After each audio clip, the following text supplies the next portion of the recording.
Então, vou começar principalmente agora com demência a corpus de Levy. Quando eu utilizo este termo, eu estou utilizando um termo genérico, que inclui as síndromes demenciais relacionadas à doença de Parkinson, ou seja, o doente de Parkinson que tem o diagnóstico estabelecido e que evolui com o quadro demencial, e também englobando a demência com corpus de Levy propriamente dita, que é o tema principal desta apresentação, que é aquele paciente que tem um protótipo mais bem conhecido, né, do quadro demencial, com a cognição flutuante, que é um marco no quadro clínico, com as alucinações visuais bem complexas, bem detalhadas, com distúrbio comportamental do sono REM, como também ocorre em outras sinucleinopatias, e com o quadro de parkinsonismo no exame neurológico, certo? Então, eu estou falando de forma geral. Agora, quando eu falo em doença a corpus de Levy, ou doença do corpo de Levy, eu estou me referindo à patologia. Então, é interessante ter isso em mente, né, para que a gente não fique utilizando os termos de forma inadequada. Então, quando eu falo de patologia, ou seja, o diagnóstico pós-morte, eu estou falando em doença, como ocorre na doença de Alzheimer, né? Que pode ou não estar relacionado a uma clínica de demência em vida, certo? Eu não estou falando do quadro demencial, eu estou falando do achado anatomopatológico.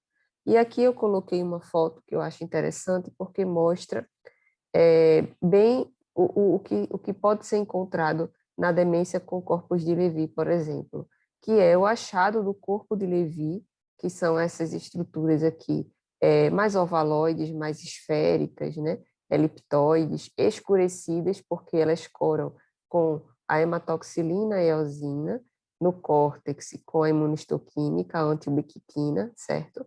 E aí, especificamente, essa foto, ela faz referência a um paciente acompanhado e que foi publicado, né, pelo professor Paulo Brito e o patologista Dr. Roberto Vieira Mello. Então, esse paciente foi acompanhado pelo primeiro autor e ele tinha uma alteração comportamental do sono REM bem caracterizada durante a vida, né, confirmada com exames complementares, e ele teve a oportunidade de estudar no pós-morte e confirmar o diagnóstico mesmo da demência com corpus de Levy. E aqui são vários cortes de lâmina de várias regiões do cérebro, por exemplo, pedúnculo pontino, os núcleos dorsais da RAF, mesencéfalo, em regiões do sistema límbico e aqui no F, no córtex cerebral. Então, foi um paciente que foi acompanhado por muitos anos e foi confirmado, de fato, o diagnóstico de demência com corpus de Levy no anatomopatológico. Então, quando falamos disso, nós temos aí duas figuras, né, maiores, que é o James Parkinson e o Levy. O Parkinson, ele, quando descreveu no seu artigo, né, a paralisia agitante, fazendo referência e trazendo ao mundo um conhecimento sobre a doença de Parkinson, ele, não, nessa época inicial, logicamente, não se tinha um conhecimento de que essa doença poderia evoluir com o quadro demencial, mas isso ocorre, né? Tanto do comprometimento cognitivo, como também de evoluir de fato para uma síndrome demencial. E aí se vê atualmente que a prevalência da demência na doença de Parkinson é em torno de 20 a 30%. E as chances de desenvolver um quadro demencial, elas vão aumentar conforme aumenta o tempo de doença e também quanto maior a idade do paciente ao apresentar o quadro clínico.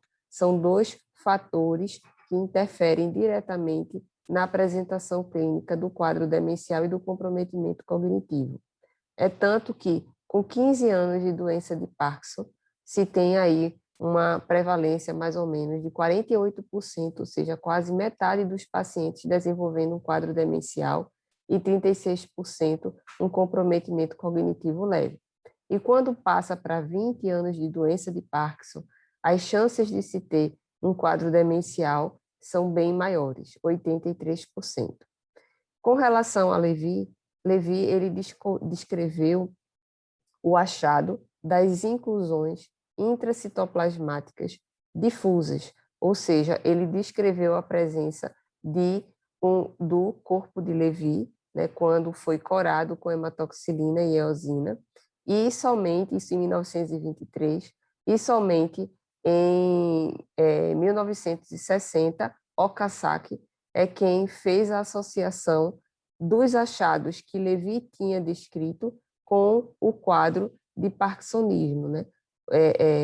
Associou a clínica com os achados anatomopatológicos.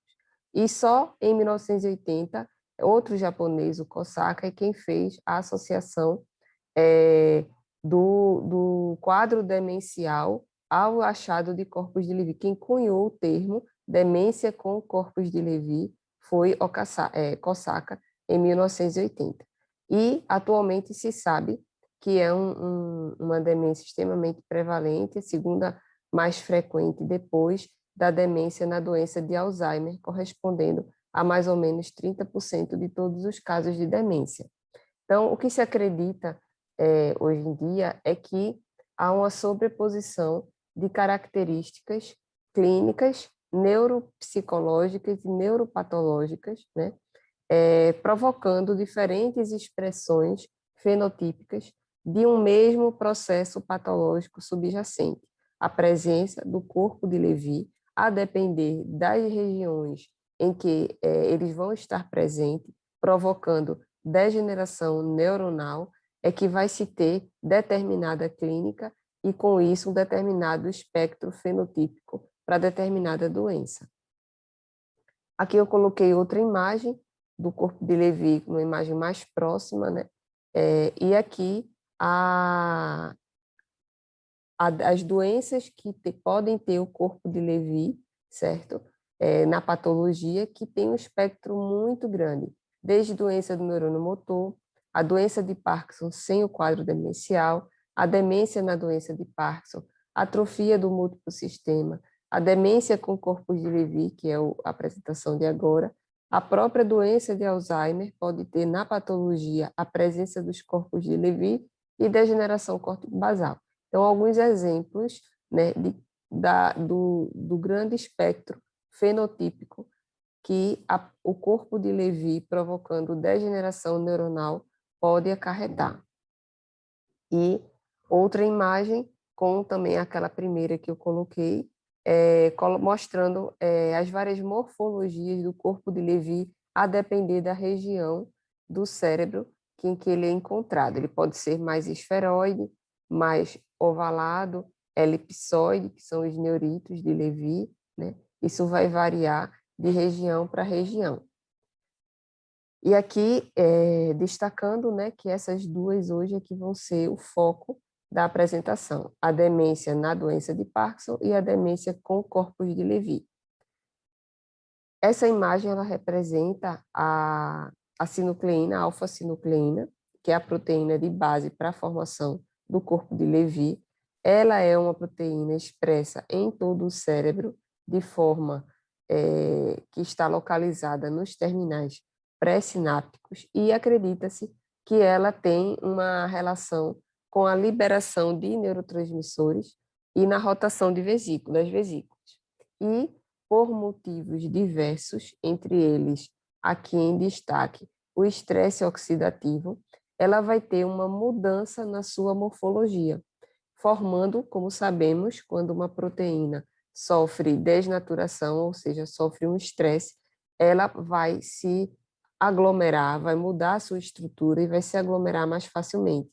Então, formando oligômeros e protofibrilas. E, a partir disso, ela vai se juntar com uma série de outras proteínas, com degeneração neurofibrilar, com ubiquitina, e vão formar juntas o corpo de Levi propriamente dito. Então, tem a alfa-sinucleína, mas também tem a junção com outras proteínas. A alfa-sinucleína, como se sabe, ela está relacionada ao metabolismo da dopamina, e se acredita que os neurônios dopaminérgicos, eles parecem estar mais suscetíveis à disfunção da alfa-sinucleína e à formação do corpo de Levy. Então, existe um desbalanço, né, um desequilíbrio nos sistemas, principalmente dopaminérgicos e colinérgicos, provocando as anormalidades clínicas que encontramos no doente que tem a demência com corpos de Levy. Quando existe essa redução na atividade colinérgica, a principal expressão clínica que encontramos são as alterações de cognição, as características psicóticas e as alucinações. Há também um desbalanço ali a nível de receptores muscarínicos e nicotínicos, também repercutindo diretamente na consciência.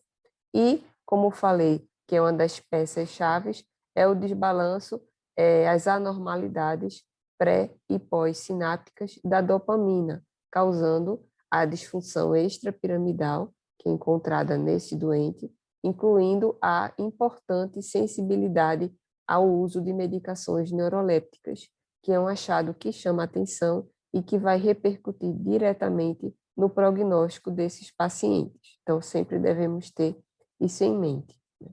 Com relação aos critérios, os critérios eles são continuamente adaptados, modificados, revisados. Eu trouxe aqui a última revisão do contínuo, 2019, né, e ele traz como critério necessário um doente com um quadro demencial, obviamente, uma síndrome demencial, ou seja, ele tem disfunção, né, nos componentes cognitivos que atingiram um limiar da demência, ou seja, tem uma repercussão de funcionalidade na vida dele de forma importante. E, geralmente, o marco é que os déficits mais precoces e proeminentes é de uma atenção prejudicada, uma função executiva e uma capacidade visoespacial prejudicadas.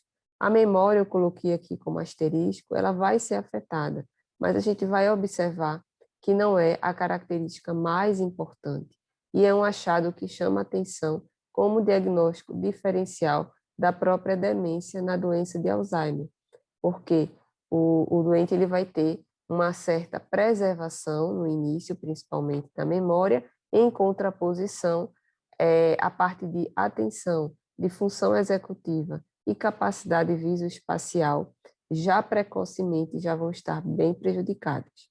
E aí a gente tem as características clínicas principais para ter em mente.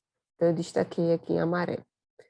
O doente que tem a demência com corpos de Levy vai chamar a atenção uma característica importante, que é a flutuação da cognição, a cognição flutuante. A gente vai observar variações acentuadas na atenção e no alerta desse doente. Não só na consulta, né, você pode flagrar essa variação, por exemplo, numa consulta inicial, ele pode ter um desempenho importante,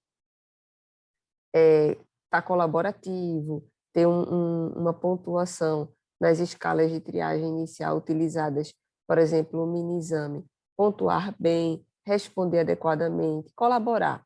E em uma outra avaliação mais posterior, ele ter um comprometimento mais importante.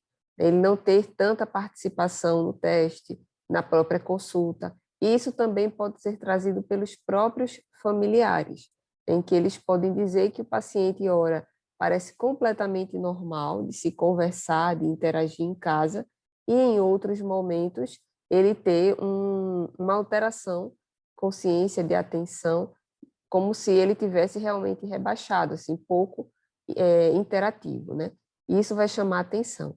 Além disso, a presença de alucinações visuais recorrentes, que são alucinações descritas de forma bem detalhadas, né, ricas, complexas, em que geralmente estão presentes a descrição de rostos de crianças, de pessoas, animais, e eles descrevem bem o que estão vendo, né? Pode até existir uma crítica em relação a isso, e também os distúrbios do comportamento do sono REM, que aí isso pode preceder os sintomas em muitos anos antes dos sintomas que levam o doente à consulta médica. Além disso, a presença do parkinsonismo, que vai ser visto no próprio exame neurológico, né? Lembrando que o perfil rígido acinético que predomina aqui nestes pacientes. A gente vai ver menos tremor e muito mais rigidez e bradicinesia. Então, a demência com corpos de Levy, assim como da doença de Alzheimer, ela pode ser dividida em vida em provável e em possível. Provável é quando você tem duas dessas características clínicas principais, sem necessariamente ter um biomarcador, um exame complementar que fortaleça. Você pode ter essas duas características clínicas principais bem documentadas, você pode considerar como provável. E quando você tem apenas uma característica e um biomarcador, que nós vamos ver qual é, indicativo de doença, então também é provável. Agora, na situação em que eu só tenho uma característica clínica principal sem biomarcador indicativo, eu chamo de possível, ou quando eu tenho um biomarcador, um ou mais, indicativo de doença, sem as características clínicas principais. E o que chamamos de biomarcador indicativo?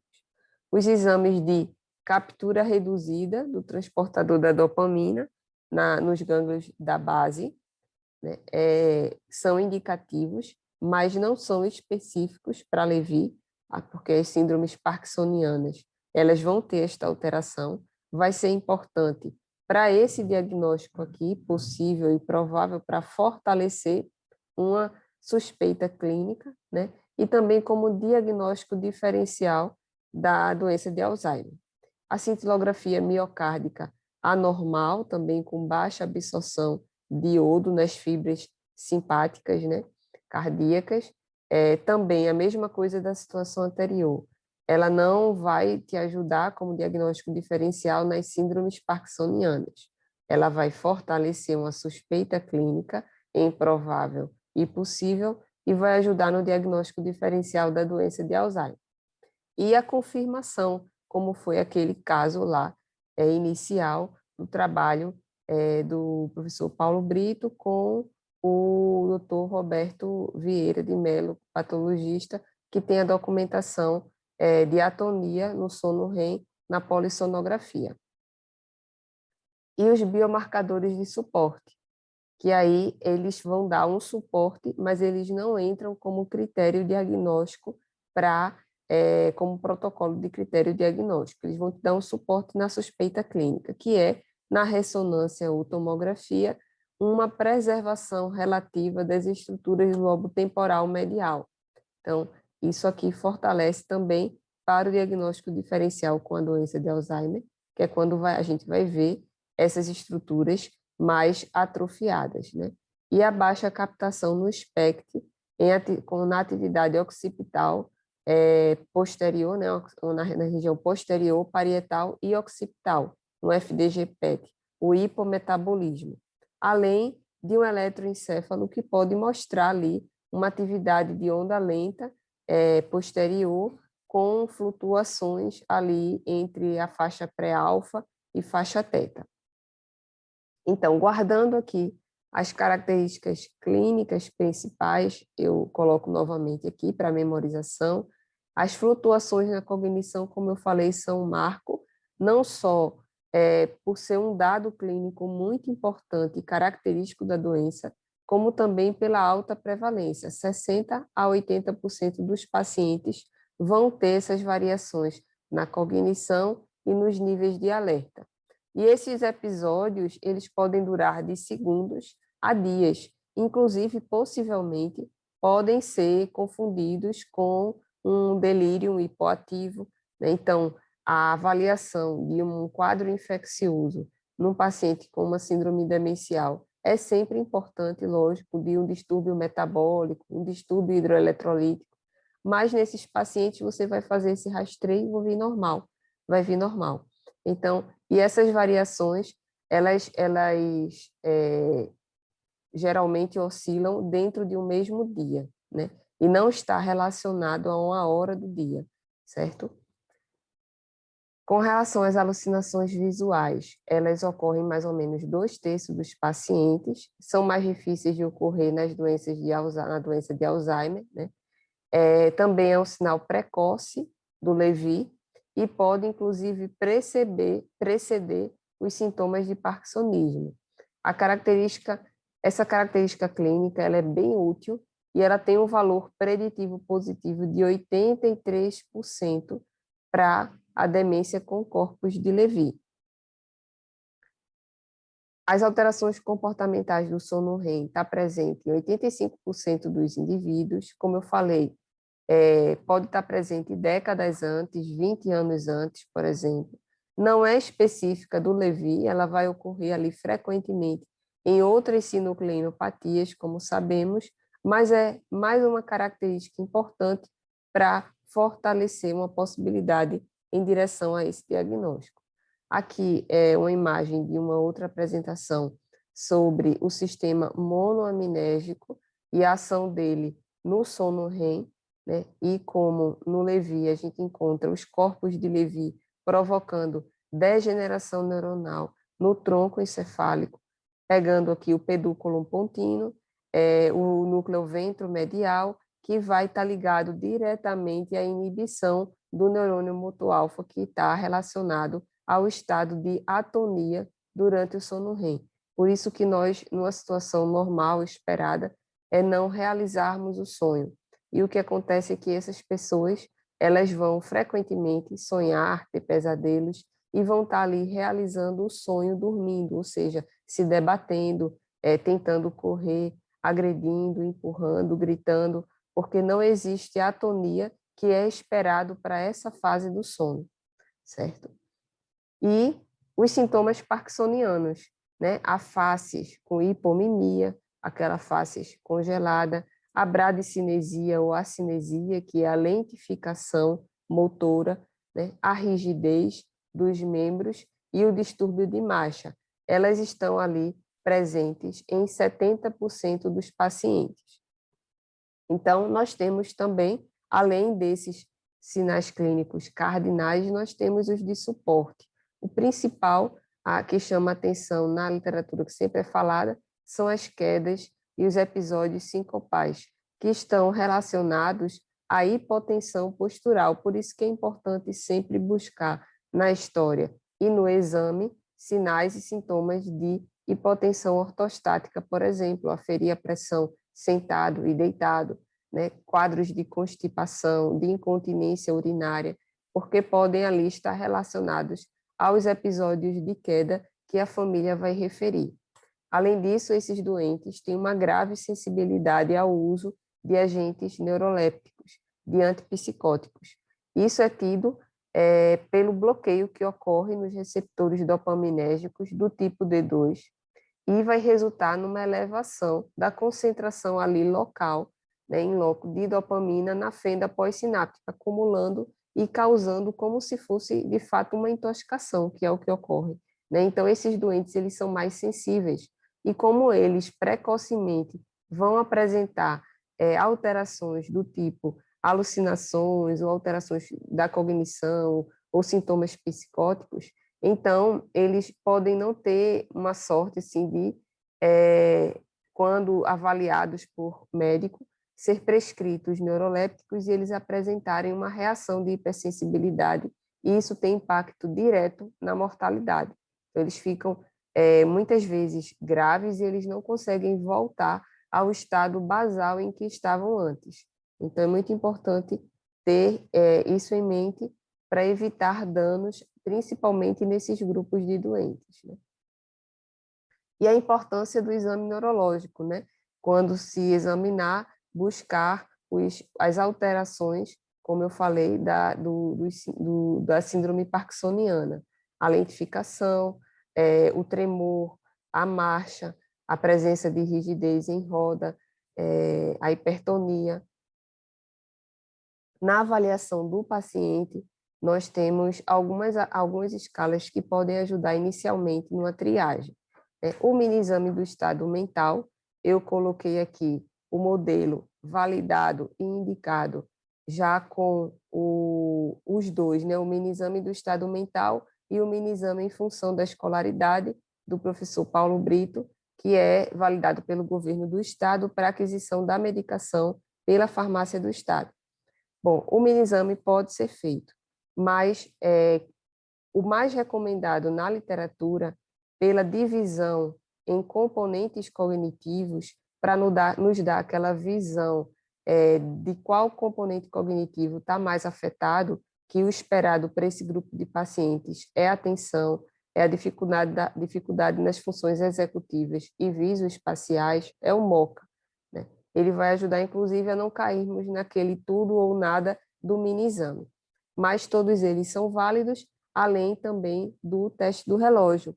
E uma coisa que vai chamar a atenção no teste do relógio em relação aos doentes que têm a demência da doença de Alzheimer é que o paciente com Lewy, na fase inclusive precoce, ele vai ter importante comprometimento da cópia dos relógios, como aqui também a gente vê no mini-exame o pentágono, aqui de um doente com doença de Alzheimer e aqui de um doente com o diagnóstico de Lewy. Então, veja a diferença na execução de uma cópia do relógio e cópia dos pentágonos. Então, vai chamar a atenção essa importante dificuldade em copiar, que aí vai envolver justamente as funções visoespaciais que estão bem comprometidas nesses doentes. Além disso, pode complementar essa avaliação de forma mais aprofundada com outros testes que avaliam também as funções cognitivas, né? E em estudo de confirmação neuropatológica, se afirma que a ausência de comprometimento visoespacial na fase inicial da doença ajudou a excluir o doente que tinha demência com corpus de Lewy com um valor preditivo negativo de 90%. Então, é bem importante termos em mente isso, né? E aqui a gente tem alguns exemplos de avaliações que podem ser feitas depois daquela triagem inicial, que é o teste da Torre de Londres, o Trey-Make Test, que é o teste das trilhas, e o Visconsi, né? O teste de Visconsi. Com relação à neuroimagem, eu citei lá os biomarcadores indicativos e os de suporte, né? Como biomarcador de suporte, a gente tem aqui uma ressonância na figura A de um paciente com Lewy e na figura B de um paciente com diagnóstico da doença de Alzheimer. Então, a gente pode ver que existe uma atrofia global, mas no paciente com doença de Alzheimer, os lobos temporais, principalmente a região mesial, eles estão bem mais comprometidos quando comparado com o paciente com Lewy, aqui nessa figura, né? Então, ajuda nesse diagnóstico diferencial.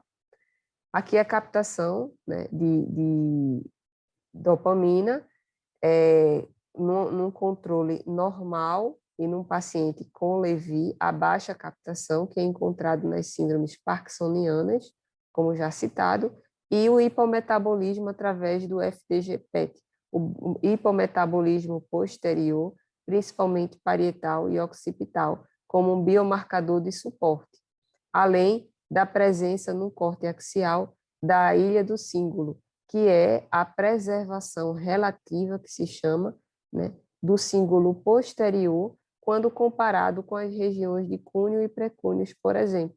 Então, fica aqui a imagem dele de uma preservação relativa, que é um sinal também para a doença, né? Outras imagens que podem colaborar, novamente aqui um corte mais centrado no lobo temporal, o paciente com doença de Alzheimer, veja como é atrofiado, e um Lewy, bem menos, né? E também esse artigo aqui, ele mostra a atrofia dos putames, que é uma característica mais do Lewy. Então, aqui um controle é um paciente saudável, o volume do putamen, né, preservado, no doente com DA e no doente com Lewy, como ele está reduzido. É mais um achado que pode dar um suporte diante de uma suspeita clínica. Então, na demência, a demência na doença de Parkinson, como eu falei, é preciso saber bem a história clínica daquele doente, né? Também a experiência, do profissional em extrair a história corretamente, em examinar corretamente o doente, para se pensar na possibilidade de um ou de outra situação. Na demência da doença de Parkinson, você vai ter um doente, antes de tudo, fechando os critérios da doença de Parkinson, né? Então, ele tem um diagnóstico estabelecido de doença de Parkinson, e aí vem a demência se desenvolvendo nesse contexto, que, como vimos, tem dois aspectos de impacto aí para o desenvolvimento de uma síndrome demencial. É o tempo de doença de Parkinson e a idade com que o doente inicia os sintomas, certo? Então, ela também, como o Lewy, como o Alzheimer, vai ser dividida em vida, em provável e possível. Provável quando eu vou ter um perfil cognitivo típico. O que é que eu chamo de perfil cognitivo típico? Quando tem pelo menos 2 comprometimentos dos componentes cognitivos. O mais esperado é atenção, função executiva, visoespacial, a memória também, mas o diferencial aqui é que, geralmente, eles melhoram a memória, no caso, quando está sendo avaliado, com a sugestão, com pistas, né? E a presença de pelo menos um recurso comportamental de suporte que eu coloquei aqui ao lado. A gente pode considerar como provável. E possível é quando eu tenho um perfil cognitivo atípico em um componente cognitivo. E o que seria um perfil cognitivo atípico? Aquele que não é esperado, né? Por exemplo, um comprometimento na linguagem, uma afasia fluente proeminente, um déficit de memória que não vai melhorar com a sugestão. Então, vai fugir um pouco daqui do perfil cognitivo esperado, né? E ele não vai ter os recursos de suporte. Então, eu posso considerar como uma demência na doença de Parkinson possível. Com relação às alucinações na doença de Parkinson, né, são mais características que ocorram as alucinações de presença, as alucinações de passagem, de presença e de passagem, que é a experiência que ele tem como se alguém estivesse presente, às vezes do seu lado, atrás, quando na verdade não tem ninguém. De passagem com uma imagem vaga na sua visão periférica, com a sensação de que alguém passou ali e, na verdade, não tinha ninguém.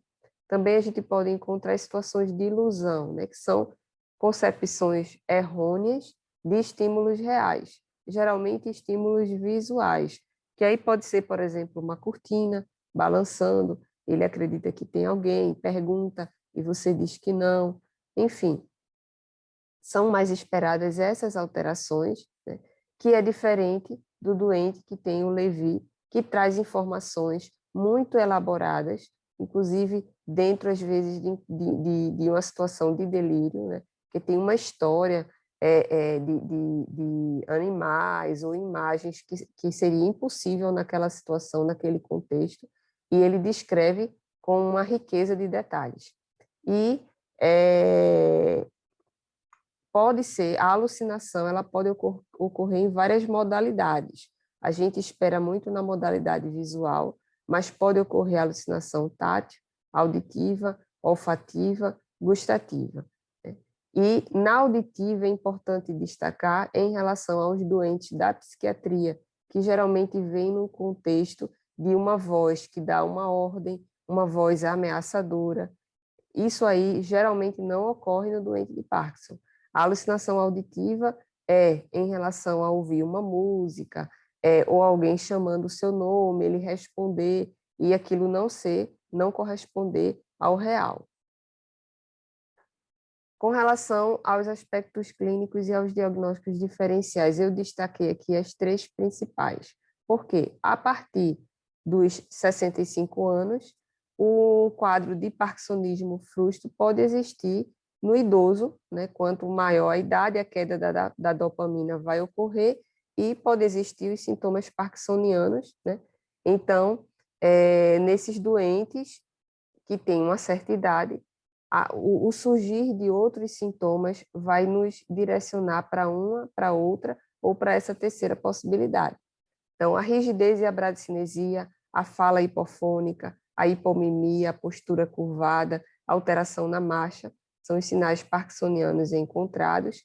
aqui no doente com Lewy, lembrar que o perfil rígido acinético é o mais encontrado, ou seja, menos tremor e um quadro mais simétrico de apresentação com uma fraca resposta à levodopa. São características importantes nesses doentes. Lembrar que menos de 50% dos pacientes com Lewy vão apresentar sinais extrapiramidais e 25% podem passar a vida toda sem evidência desses sinais. Então, o médico ele deve estar preparado para fazer um diagnóstico possível ou provável de Lewy, mesmo na ausência de parkinsonismo. Então, caso contrário, você pode ter uma taxa de detecção muito baixa. E alguns adendos em relação ao paciente que tem um diagnóstico de doença de Parkinson e começa um quadro de alucinações visuais, de comprometimento cognitivo flutuante. É importante ter em mente que os medicamentos antiparkinsonianos, eles podem ter essas alterações como efeitos colaterais.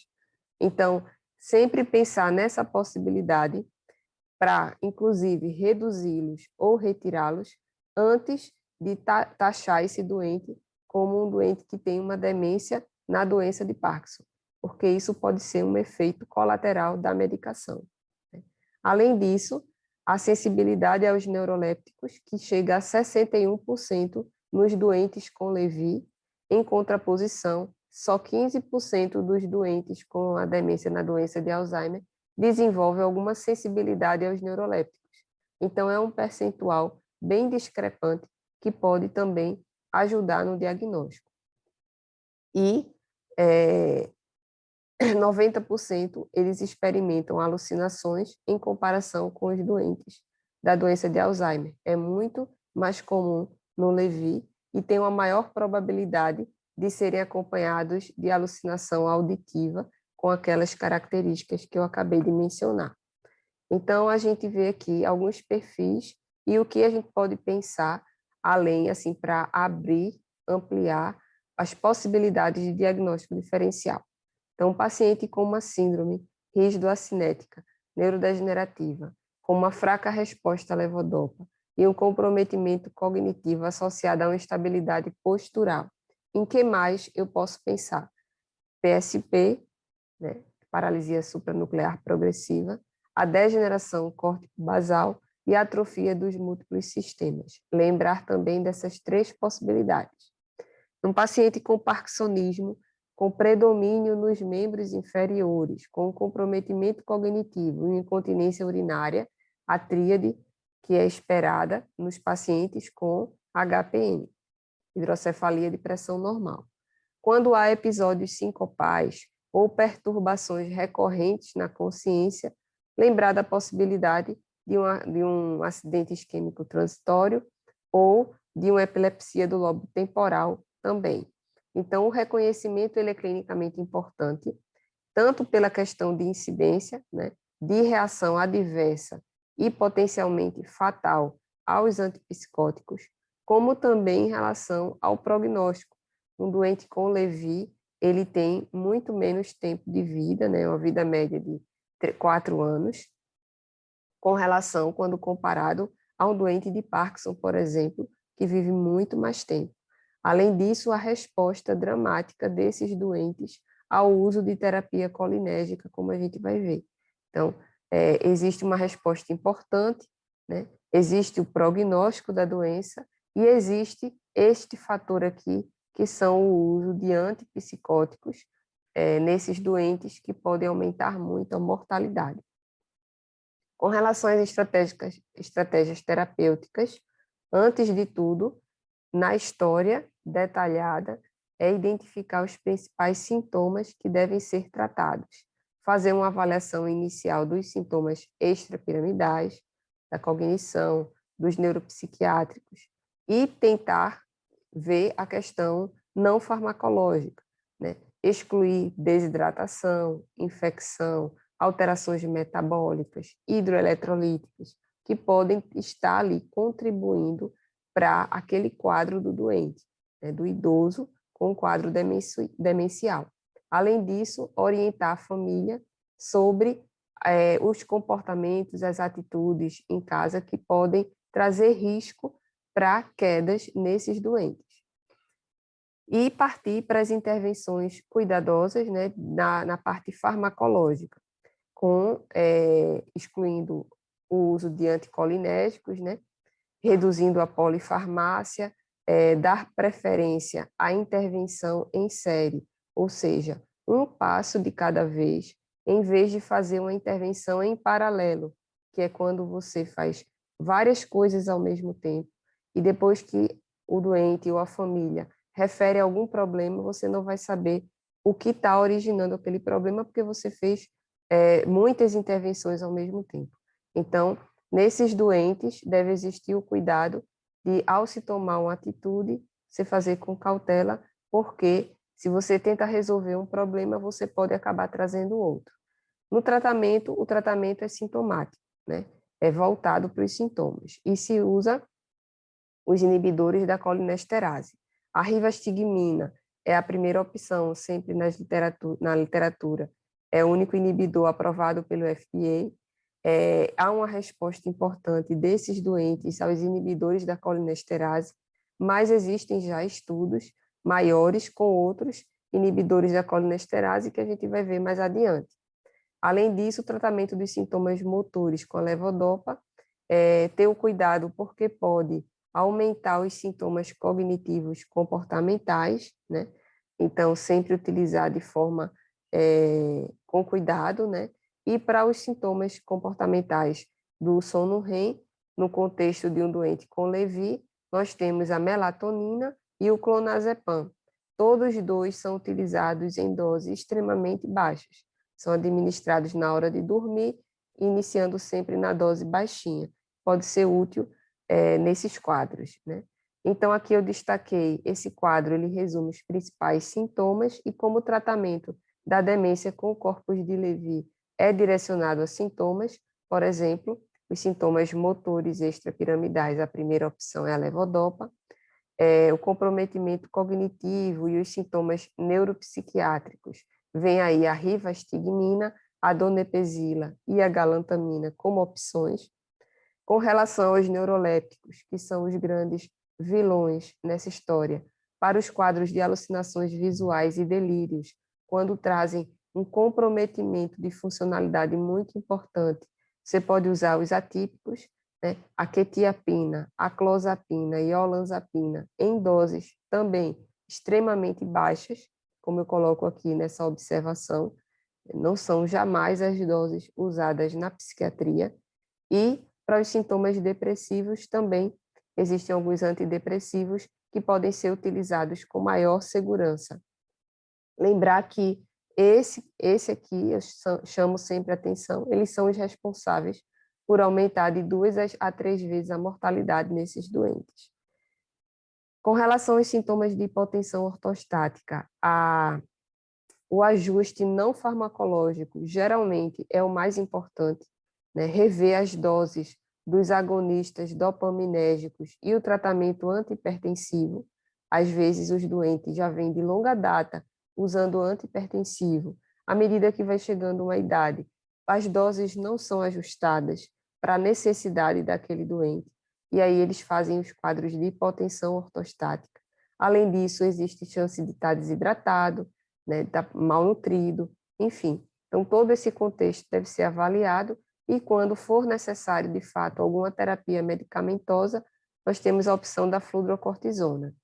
Para constipação, é tudo muito voltado para a dieta, aumentar a ingesta de água e as mudanças na dieta rica em fibras, né? E para a cialorreia, existem várias medidas, né? Desde as soluções em gotas de atropina, como também a toxina botulínica, o spray sublingual de ipratrópio, são medidas que podem ajudar na cialorreia. A atenção para o tratamento farmacológico, que deve ser com cautela, como eu falei, a intervenção em série, ou seja, um passo após o outro, porque ao tentar contornar um sintoma, você pode levar a complicações em outras componentes, né, que acabam comprometendo esses doentes. As abordagens não farmacológicas são muito bem estudadas, muito mais, né, nos doentes com Parkinson, mas já se tem evidência, né, do exercício e da atividade física recomendadas nesse contexto lógico, que com acompanhamento do profissional adequado para essa situação, né, o educador físico, para as situações de fisioterapia, terapia ocupacional e fono, a equipe multiprofissional deve estar sempre acompanhando esses doentes e toda a equipe também agindo de forma interdisciplinar em torno do principal objetivo, né, que é a melhora na qualidade de vida desses pacientes. Então, não só cada um está atuando na sua área, mas estar em comunicação entre si, acertando os pontos para que o doente, de fato, tenha qualidade de vida. E, como eu falei, o prognóstico da doença não é bom, né? Eles evoluem de forma mais rápida do que, por exemplo, a demência na doença de Parkinson. E aí é sempre importante o médico que trabalha com doenças que são irreversíveis e que progridem, né, que vão progredir, principalmente as doenças neurodegenerativas, a conversa e a atuação do cuidado paliativo desde o momento em que você recebe e sabe que o doente tem esse diagnóstico, né? Então, não houve uma redução na mortalidade e nenhum tratamento farmacológico para o doente com Lewy. A busca é sempre na melhora da qualidade de vida, né? E para isso é sempre bom lembrar da sua ação em cuidados paliativos, como também se você não se sente preparado para essa abordagem, ou se você quer um suporte de uma equipe, acionar a equipe de cuidados paliativos, que são os profissionais que têm a formação específica para essa abordagem, né? Porque também existem as diretivas antecipadas de vontade, que é um modelo em que você vai conversar isso com a família, com o doente, para organizar a vida daquele doente e ele poder ter os anos de vida da forma que ele deseja, com qualidade, e evitar o sofrimento desnecessário, com intervenções que às vezes podem trazer muito mais um dano e um distanciamento de seus familiares, né, dos cuidados familiares, do que um benefício propriamente dito para o doente. As referências que eu utilizei, o artigo inicial que eu falei do doente com o transtorno comportamental do sono REM e todo o estudo que foi feito de acompanhamento com o mesmo e a confirmação de que foi um caso de Lewy, também está nesse livro, Desordens Cognitivas e Demências, o Tratado de Neurologia e algumas revisões mais atuais com relação ao diagnóstico.